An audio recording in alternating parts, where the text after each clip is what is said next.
ओम नमो भगवते वासुदेवाय नमः। जय श्री हरि, जय माँ लक्ष्मी। प्रिय भक्तगणों, आप सभी को परिवर्तनी एकादशी व्रत की हार्दिक शुभकामनाएं हैं। आज हम पान करेंगे परिवर्तनी एकादशी व्रत कथा। परिवर्तनी एकादशी के महात्म्य की व्याख्या सृष्टि के पालनहार श्री कृष्ण ने की थी और आज हम वही कथा आपके लिए लेकर आई हूँ। साथ ही हम आपको इस पर्व की तिथि और इससे जुड़ी कुछ महत्वपूर्ण जानकारी भी दूंगी। एक समय की बात है, युधिष्ठिर महाराज ने भगवान श्री कृष्ण से पूछते हैं, हे प्रभु, आप तो ब्रह्मांड के पालन करता है, सर्वज्ञानी हैं। आप कृपा करके मुझे भद्रपद माह के शुक्ल पक्ष में आने वाली एकादशी और इसके महात्म्य के बारे में विस्तार से बताइए। भगवान श्री कृष्ण ने उत्तर देते हुए कहे कि भद्रपद के शुक्ल पक्ष में आने वाली एकादशी को परिवर्तनी एकादशी या पारस एकादशी के नाम से भी जाना जाता है। यह एकादशी पुण्य प्रदान करने वाली और भौतिक बंधन से मुक्त करने वाली होती है। उन्होंने आगे बताया कि यह एकादशी इतनी पवित्र होती है कि इसके महात्म्य का श्रवण करने मात्र से व्यक्ति अपने पिछले जन्म के पाप कर्मों से मुक्त हो जाता है और जो व्यक्ति निष्ठापूर्वक इस व्रत का पालन करता है उसे अश्वमेध यज्ञ का पुण्य फल मिलता है। इसलिए इस भौतिक संसार से मुक्त होने की कामना रखने वाले प्रत्येक व्यक्ति को परिवर्तनी एकादशी का पालन करना चाहिए।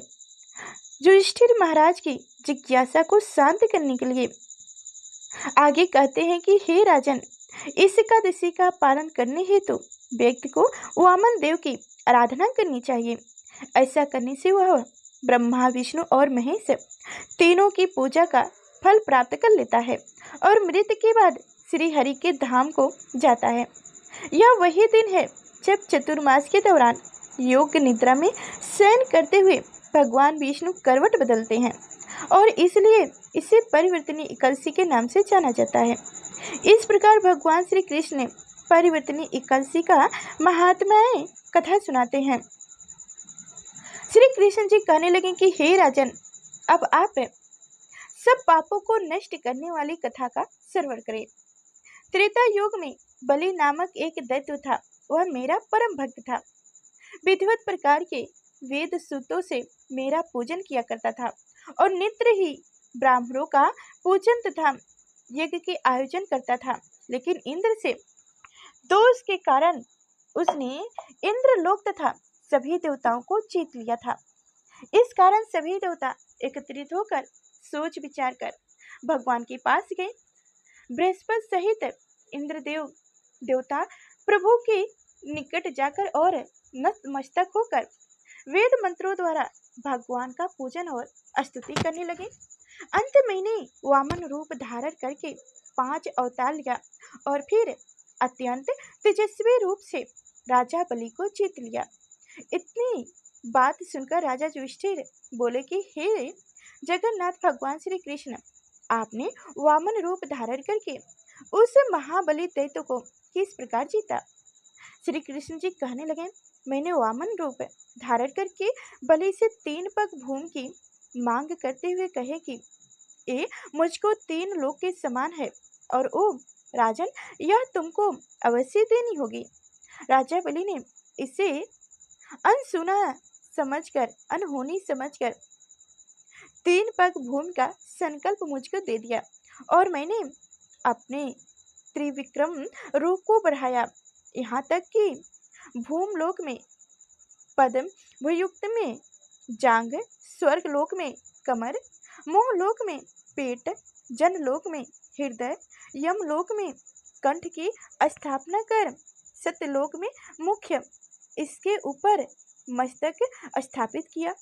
सूर्य, चंद्रमा आदि सब गर्भ, युग, नक्षत्र, इंद्र का देवता और शेष आदि सब नागगणों ने विधिवत प्रकार से वेद सूत्रों से प्रार्थना की। तब मैंने राजा बलि का हाथ पकड़कर कहे कि हे राजन, एक पग से पृथ्वी, दूसरे से स्वर्गलोक पूर्ण हो गया, अब तीसरा पग कहाँ रखूं? तब बलि ने अपना सिर झुका लिए और मैंने अपना पैर उनके मस्तक पर रख दिया, जिससे मेरा वह भक्त पताल को चला गया। फिर उसकी विनती और नम्रता को देखकर मैंने कहा कि हे बलि, मैं सदैव तुम्हारे निकट ही रहूंगा। विचार्य पुत्र बलि ने कहने पर भाद्रपद शुक्ल एकादशी के दिन बलि के आश्रम पर मेरी मूर्ति स्थापित हुई। इसी प्रकार दूसरी स्वर्ग लोक में यानी कि क्षीर सागर में शेषनाथ की पीठ पर हुआ। हे राजन, इस एकादशी को भगवान शयन करते हुए करवट लेते हैं, इसलिए तीनों लोगों को स्वामी भगवान विष्णु का उस दिन पूजन करना चाहिए। इस दिन तांबा, चांदी, चावल और दही का दान करना चाहिए। रात्रि को जगराता अवश्य करना चाहिए। जो विधि पूर्वक इस एकादशी का व्रत करते हों उस सब पापों से मुक्त होकर स्वर्ग में जाकर चंद्रमा के समान प्रकाशित होते हैं और यश पाते हैं। जो पाप नाशक इस कथा को पढ़ते या सुनते हैं उनको 1000 अश्वमेध यज्ञ का फल प्राप्त होता है। तो इस प्रकार चलिए अब जानते हैं कि इस व्रत में किन बातों का खास ख्याल रखना चाहिए। एकादशी के व्रत से एक दिन पूर्व जौ, गेहूं, मूंग की दाल आदि का सेवन करना चाहिए। इसके अलावा इस दिन किसी अन्य व्यक्ति के घर का अन्न ग्रहण नहीं करना चाहिए। इस दिन किसी का अपमान भूल से भी ना करें। इस कथा में आपने पढ़ी परिवर्तनीय एकादशी से जुड़ी व्रत कथा और जाना इस व्रत में किन बातों का ध्यान रखना चाहिए। हम आशा करते हैं इस भगवान विष्णु का आशीर्वाद आप पर सदा बनी रहे। भगवान विष्णु की जय हो। तो प्रिय भक्तगणों, आप सभी को हमारी कथाएं कैसी लगी कमेंट बॉक्स में जरूर बताइएगा।